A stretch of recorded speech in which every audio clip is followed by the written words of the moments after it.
રાજકોટ જિલ્લાની અંદર 1 થી 12 ધોરણ સુધીમાં અને ખાસ કરીને 1 થી 10 ધોરણ સુધીમાં જે વિદ્યાર્થીઓ ક્રમ અનુસાર ભણતા હોય અને એ વિદ્યાર્થીઓ ભણતા ભણતા પોતાનો અભ્યાસ છોડી દે તો આવા સંજોગોમાં એને ડ્રોપ આઉટ ગણવામાં આવતા હોય છે. CTS ચાઇલ્ડ ટ્રેકિંગ સિસ્ટમ જે રાજ્ય સરકાર અને ભારત સરકારની જે ચાલુ છે એ CTSના આંકડાઓ મુજબ ગત વર્ષે 32,948 જેટલા વિદ્યાર્થીઓનું ટ્રેકિંગ CTSના આધારે થતું નહોતું. આ વિદ્યાર્થીઓના આંકડા રાજ્ય સરકાર તરફથી અમને આપવામાં આવે, શિક્ષણ વિભાગ તરફથી આપવામાં આવે ને તેનો સર્વે CRC મિત્રો દ્વારા કરાવવામાં આવ્યો.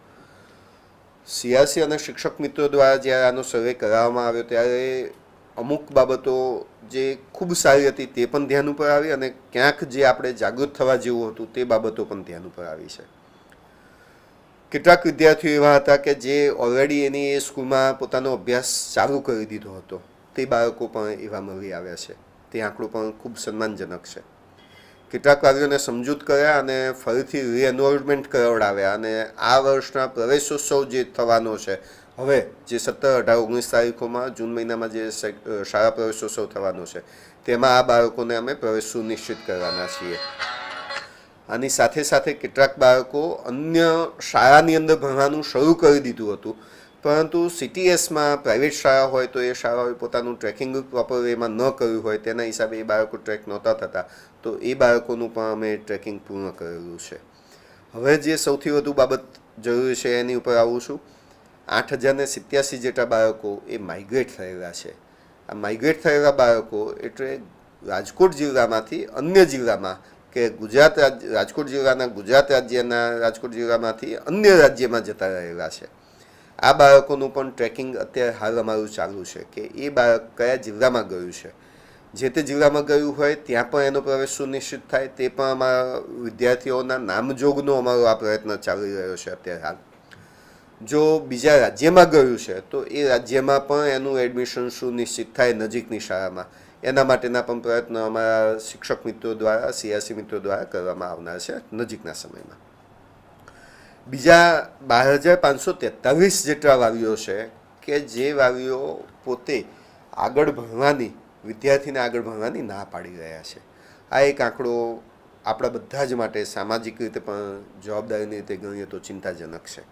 આ વાલીઓ સાથે હવે અમે નજીકના ભવિષ્યમાં 1-to-1 એમનો સંપર્ક કરવાના છીએ અને આ જ વાલીઓ પોતે એમને સમજૂત કરવાના છીએ કે અભ્યાસનું મહત્ત્વ શું છે, તમારા બાળકને ભણાવો અને ભણવાથી એને જે ફાયદાઓ થવાના છે કે એની જે પ્રગતિ થવાની છે તેનાથી અમે સારી રીતે માહિતગાર કરવાના છીએ. આ 12,543 વિદ્યાર્થીઓ કે જે રાજકોટમાં છે અને ભણવાની ના પાડી છે, એને જરૂર પડે જો શૈક્ષણિક રીતે એનું અભ્યાસ સારી રીતે ન થઈ શકતો હોય તો એને સ્કિલ ડેવલપમેન્ટમાં પણ એટલે કે ITIમાં કે ડિપ્લોમા કોર્સિસ કરવા માટે પણ અમે પ્રેરિત કરવાના છીએ.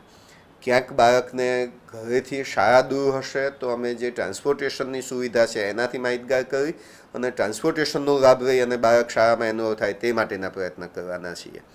જરૂર પડે ST તંત્રને પણ અમે લખીશું કે ભાઈ આ ગામથી આ ગામ સુધી આવવા માટેની આટલા વાગ્યાની બસની સુવિધા ઉપલબ્ધ કરાવવાની જરૂર છે, તો એ પ્રકારની બસની સુવિધા ઉપલબ્ધ કરવા માટેનો પણ અમારો પ્રયત્ન હશે. અને જો ક્યાંક એવો પ્રશ્ન હોય કે બાળક સ્કૂલે પણ જઈ શકે એમ નથી તો એવા સંજોગોમાં નેશનલ ઓપન સ્કૂલિંગ સિસ્ટમ અને Gujarat state open schooling system GSOS અને NIOS આની અંદર પણ બાળકને એનરોલમેન્ટ કરાવી અને બાળક પોતાનો અભ્યાસ કન્ટિન્યુ કરે તેવા પ્રયત્નો વાલીને સમજાવીને અમે કરવાના છીએ. આ માટેનો અમારું પોતાનું એક આયોજન એવું છે કે જે ગામમાં માધ્યમિક શાળા નથી અને દીકરીઓ જો ભણવા બીજા ગામ સુધી નથી જઈ શકતી તો રાજ્ય સરકારની વંદે ભારતની જે ચેનલો છે એમાં ધોરણ વાઇઝ જુદા જુદા અભ્યાસક્રમો માટેના સેલ્ફ લર્નેડ વિડીયો આવતા હોય છે. તો પ્રાથમિક શાળામાં જે શાળામાં દીકરીએ 1 થી 8 ધોરણનો અભ્યાસક્રમ પૂરો કર્યો હોય એ જ શાળામાં બેસાડી અને આગળના ધોરણો માટેનું અભ્યાસ જે છે એ વંદે ભારતની ચેનલ ઉપરથી કરે અને 10મા ધોરણની પરીક્ષા જે છે કે 9મા ધોરણની જે પરીક્ષા છે એ GSOSમાં એટલે કે ગુજરાત સ્ટેટ ઓપન સ્કૂલિંગ સિસ્ટમના માધ્યમથી એ પોતાનું 10મા ધોરણનો અભ્યાસક્રમ પૂર્ણ કરે અને પછી પોતાનો બાળકીનો આગળનો અભ્યાસ આગળ વધારે તેવો પણ અમારો પ્રયત્ન રહેશે. 2,685 જેટલા બાળકો જે છે જે અનટ્રેક છે, જે બાળકોના વાલીઓના મોબાઈલ નંબર તે હાલ આપણને ઉપલબ્ધ થતા નથી અથવા તો એ મોબાઈલ નંબર બદલાઈ ગયેલો છે, આવી પણ ક્યાંક ક્યાંક માહિતી અમારા સુધી પહોંચેલી છે.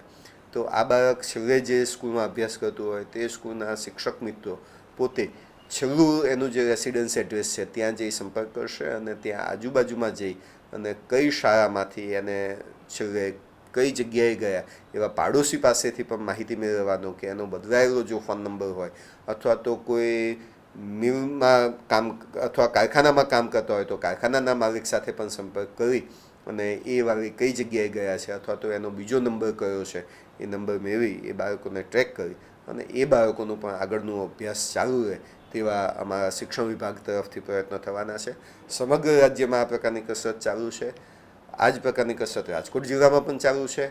આવનારા પ્રવેશોત્સવમાં આ બાળકોના એડમિશનો અમે સુનિશ્ચિત કરવાના છીએ અને નો સ્ટુડન્ટ લેફ્ટ બિહાઇન્ડ, એક પણ વિદ્યાર્થી પોતાનો અભ્યાસ અધૂરો ન છોડે તે માટેની રાજ્ય સરકારની જે આ આખી મુહિમ ઉપડેલી છે તેની અંદર રાજકોટ જિલ્લાનું આખું આ તંત્ર આવી રીતે કામ કરવાનું છે. નજીકના ભવિષ્યમાં આટલું કામ થઈ ગયેલું છે.